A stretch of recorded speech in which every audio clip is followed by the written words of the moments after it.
Mrs. Thatcher flew northwest with the Pakistan president to see at first hand the results of the Soviet occupation of Afghanistan. Nasir-Bagh houses about 10,000 refugees.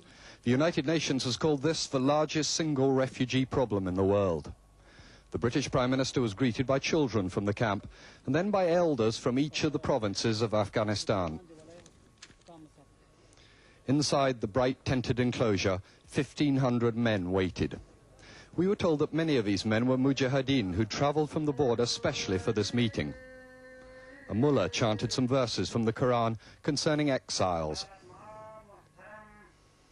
Mrs. Thatcher promised them an extra £2 million worth of aid, and she made clear the West's support for the Afghan resistance fighters.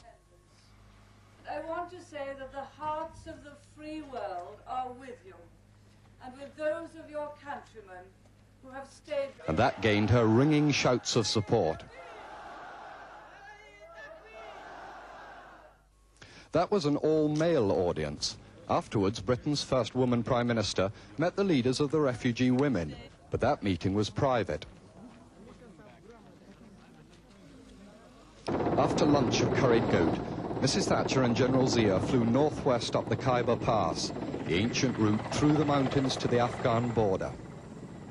She landed at Landi Kotal, where local Maliks, chiefs of the Pathan tribes, waited to greet and to garland her. She was presented with 2 sheep. The Prime Minister patted them to signify acceptance. She said, "Look after them for me," a little optimistically, because tomorrow is an important feast day. The entourage stopped a few miles short of the border at an old frontier observation post where Mrs. Thatcher gazed into Afghanistan. At the border, the Prime Minister and General Zia inspected a guard of the famous Khyber rifles.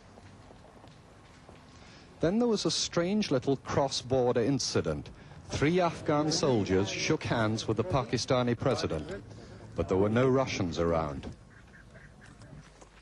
The Prime Minister and the President climbed a little hill, which the border crosses.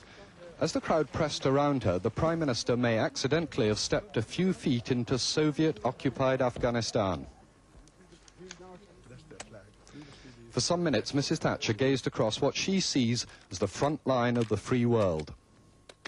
It seemed almost peaceful, just a line of lorries waiting to cross into Pakistan.